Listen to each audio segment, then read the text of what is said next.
یکم مئی یوم مزدور ہے اور ماشاءاللہ چھٹی ہوتی ہے، لیکن مزدور کو چھٹی نہیں ہوتی۔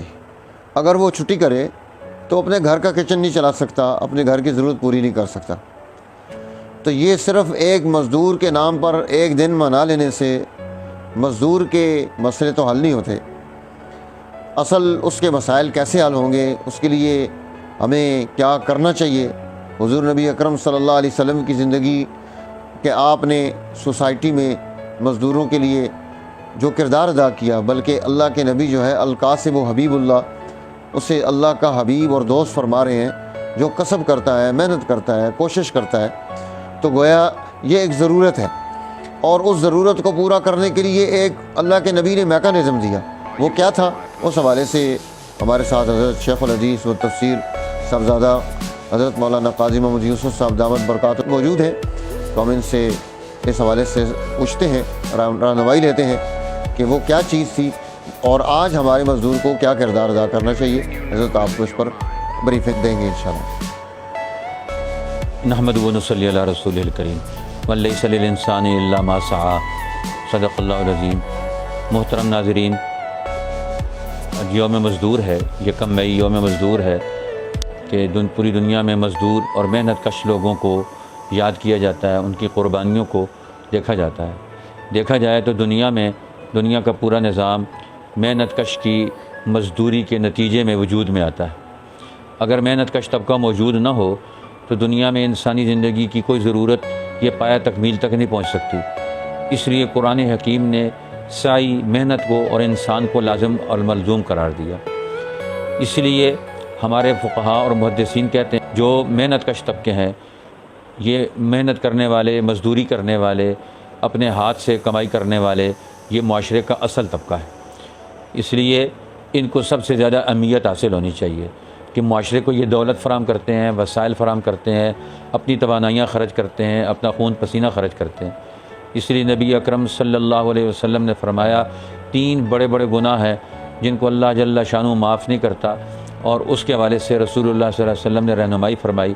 ان میں سے ایک یہ بھی گناہ ہے کہ مزدور کو مزدوری دینے میں وہ ٹال مٹول کی جائے، اس کو محنت کروا لی جائے اور مزدوری نہ دی جائے، اجرت نہ دی جائے۔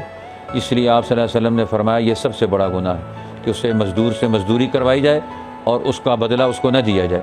اس لیے فرمایا آت الاجیر اجرہ قبل ان یجف عرقہ، کہ مزدور کو اس کے پسینہ خشک ہونے سے پہلے مزدوری دے دی جائے۔ اور مزدوری بھی کون سی ہونی چاہیے؟ امام شاہ ولی اللہ فرماتے ہیں مجبور مزدور کی جو اس وقت رضامندی ہے یہ کوئی شمار نہیں ہوتی۔ حقیقی طور پر جو مزدور کا حق بنتا ہے وہ اسے دلوانا چاہیے۔ آج کے دور میں 8 گھنٹے محنت کرنے کے بعد اس کے بیوی بچوں کا، اس کے روزی کا اور اس کی بنیادی ضرورتوں کا مسئلہ حل ہونا چاہیے۔ اگر مسئلہ حل نہیں ہوتا تو یہ بہت بڑا جرم ہے۔ اور مزدوری بھی کرتا ہے، محنت بھی کرتا ہے، لیکن اس کی اتنی محنت سے اس کے مسئلے حل نہیں ہوتے تو یہ بہت بڑی خامی ہے اس سسٹم کی، اس نظام کی، جو مزدور کو حق نہیں دلوا سکتا۔ اس لیے حضرت ابو بکر صدیق رضی اللہ تعالیٰ عنہ خلیفہ بنے تو انہوں نے عرب کے ایک عام مزدور کے ضرورت کے برابر اپنی تنخواہ مقرر کی۔ ان سے کسی نے پوچھا کہ آپ اتنی تھوڑی تنخواہ میں گزارا کیسے کریں گے؟ ایک مزدور کا گزارا ہو سکتا ہے تو خلیفہ وقت کا گزارا بھی ہو جائے گا، اور اگر مزدور کا گزارا نہیں ہوگا تو پہلے ہم مزدور کی تنخواہ بڑھائیں گے۔ تو مزدور کو سوسائٹی کا خلافت راشدہ نے اصل اور بنیاد قرار دیا کہ جو بھی کام آغاز ہوگا وہ مزدور سے ہوگا۔ ایک عام محنت کش اور مزدور، اس کی جتنا روزینہ، اس کی جتنی تنخواہ اور اس کے جتنا سورس متعین کیا جائے گا، خلیفہ وقت اور باقی بڑے لوگوں کی تنخواہ اس کے ساتھ اٹیچ کر دی۔ اگر اس کا مسئلہ حل نہیں ہوتا تو پہلے مزدور کی تنخواہ بڑھائی جائے گی۔ آج مزدور کے حق میں بولنے والے، مزدور کے حق میں قانون سازی کرنا، مزدور اور محنت کش طبقے کو ترجیح دینا، یہ ہماری اسلام کی بھی بنیادی تعلیمات میں سے ہے۔ رسول اللہ صلی اللہ علیہ وسلم کا بنیادی اسوہ ہے کہ اللہ کے پیغمبر وہ محنت کش لوگوں کو اہمیت دیتے ہیں، عظمت دلاتے ہیں۔ قرآن نے بھی اس کی طرف توجہ دلائی، لقد خلقنا الانسان فی کبد، انسان کو ہم نے مشقت میں پیدا کیا۔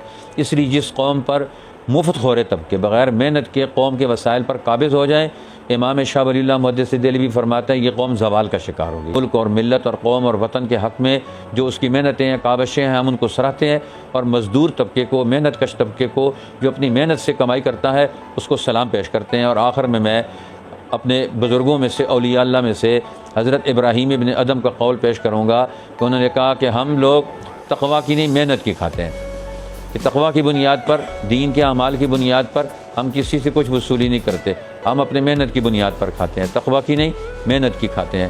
تو اللہ تعالی ہمیں محنت کر کے اپنی روزی روٹی اور اپنے وسائل رزق پیدا کرنے کی توفیق عطا فرمائے، اور اسی میں ہماری قوم کو خوشحالی اور ترقی نصیب فرمائے۔ بہت بہت شکریہ۔